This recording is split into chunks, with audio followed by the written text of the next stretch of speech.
पवित्र बाइबल का वचन पढ़े और सुने जाने पर प्रभु यीशु मसीह आपको और आपके परिवार को आशीष दे। पवित्र बाइबल निर्गमन की पुस्तक 38 का अध्याय वचन 1 से 31 यह कहता है। वचन 1 फिर उसने बबूल की लकड़ी की होमवेदी भी बनाई, उसकी लंबाई 5 हाथ और चौड़ाई 5 हाथ की थी, इस प्रकार से वह चौकोर बनी और ऊंचाई 3 हाथ की थी। वचन 2 और उसने उसके चारों कोनों पर उसके 4 सींग बनाए, वे उसके साथ बिना जोड़ के बने और उसने उसको पीतल से मढ़ा। वचन 3 और उसने वेदी का सारा सामान अर्थात उसकी हांडियों, फावड़ियों, कटोरों, कांटों और करछों को बनाया। उसका सारा सामान उसने पीतल का बनाया। वचन 4 और वेदी के लिए उसके चारों ओर की कंगनी के तले उसने पीतल की जाली की एक झंझरी बनाई, वह नीचे से वेदी की ऊंचाई के मध्य तक पहुंची। वचन 5 और उसने पीतल की झंझरी के चारों कोनों के लिए 4 कड़े ढाले, जो डंडों के खानों का काम दे। वचन 6 फिर उसने डंडों को बबूल की लकड़ी का बनाया और पीतल से मढ़ा। वचन 7 तब उसने डंडों को वेदी की अलंगों के कड़ों में वेदी के उठाने के लिए डाल दिया। वेदी को उसने तख्तों से खोखली बनाया। वचन 8 और उसे ने हौदी और उसका पाया दोनों पीतल के बनाए, यह मिलाप वाले तंबू के द्वार पर सेवा करने वाली महिलाओं के दर्पणों के लिए पीतल के बनाए गए। वचन 9 फिर उसने आंगन बनाया और दक्षिण अलंग के लिए आंगन के पर्दे बटी हुई सूक्ष्म सनी के कपड़े के थे और सब मिलाकर 100 हाथ लंबे थे। वचन 10 उनके लिए 20 खंभे और इनकी पीतल की 20 कुसिरियां बनी और खंभों की घुंडियां और जोड़ने की छड़ें चांदी की बनी। वचन 11 और उत्तर अलंग के लिए 20 खंभे और इनकी पीतल की 20 ही कुसिरियां बनी और खंभों की घुंडियां और जोड़ने की छड़ें चांदी की बनी। वचन 12 और पश्चिम अलंग के लिए सब पर्दे मिलाकर 50 हाथ के थे, उनके लिए 10 खंभे और 10 ही उनकी कुसिरियां थीं और खंभों की घुंडियां और जोड़ने की छड़ें चांदी की थीं।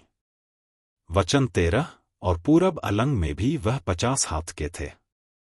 वचन 14 आंगन के द्वार के एक ओर के लिए 15 हाथ के पर्दे बने और उनके लिए 3 खंभे और 3 कुसिरियां थी।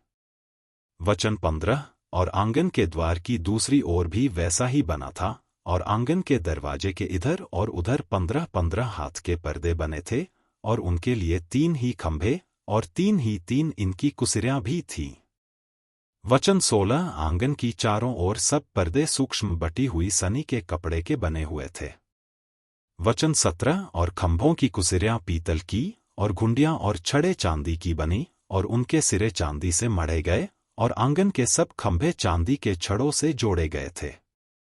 वचन 18 आंगन के द्वार के पर्दे पर बेल बूटे का काम किया हुआ था और वह नीले, बैंगनी और लाल रंग के कपड़े का और सूक्ष्म बटी हुई सनी के कपड़े के बने थे और उसकी लंबाई 20 हाथ की थी और उसकी ऊंचाई आंगन की कनात की चौड़ाई के समान 5 हाथ की बनी।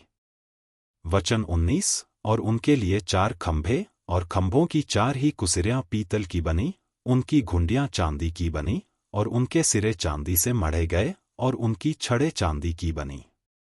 वचन 20 और निवास और आंगन की चारों ओर के सब खूंटे पीतल के बने थे। वचन 21 साक्षी पत्र के निवास का सामान जो लेवियों की सेवकाई के लिए बना और जिसकी गिनती हारून याजक के पुत्र ईतामार के द्वारा मूसा के कहने से हुई थी, उसका वर्णन यह है। वचन 22 जिस जिस वस्तु के बनाने की आज्ञा यहोवा ने मूसा को दी थी उसको यहूदा के गोत्र वाले बसलेल ने, जो हूर का पोता और ऊरी का पुत्र था, बना दिया। वचन 23 और उसके संग दान के गोत्र वाले अहीसामाक के पुत्र ओहोलियाब था, जो खोदने और काढ़ने वाला और नीले, बैंगनी और लाल रंग के और सूक्ष्म सनी के कपड़े में कारचोप करने वाला निपुण कारीगर था। वचन 24 पवित्रस्थान के सारे काम में जो भेंट का सोना लगा वह 29 किक्कार और पवित्रस्थान के शेकेल के हिसाब से 703 शेकेल था। वचन 25 और मंडली के गिने हुए लोगों की भेंट की चांदी 100 किक्कार और पवित्रस्थान के शेकेल के हिसाब से 1775 शेकेल थी। वचन 26 अर्थात जितने 20 बरस के और उससे अधिक अवस्था के गिने गए थे, वे 6,03,550 पुरुष थे और एक एक जन की ओर से पवित्रस्थान के शेकिल के अनुसार आधा शेकिल, जो एक बेका होता है, मिला।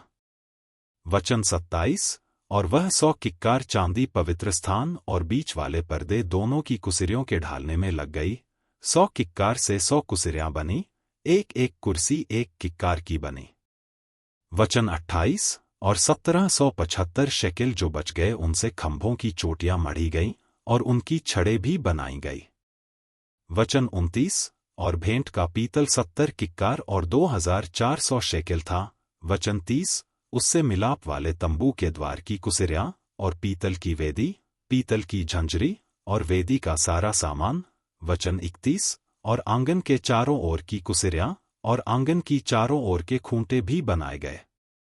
यदि आप विश्वास करते हैं तो यह वचन सभी विश्वासियों को भेजें और इस चैनल को प्रभु यीशु मसीह के नाम से सब्सक्राइब करें और आशीष प्राप्त करें।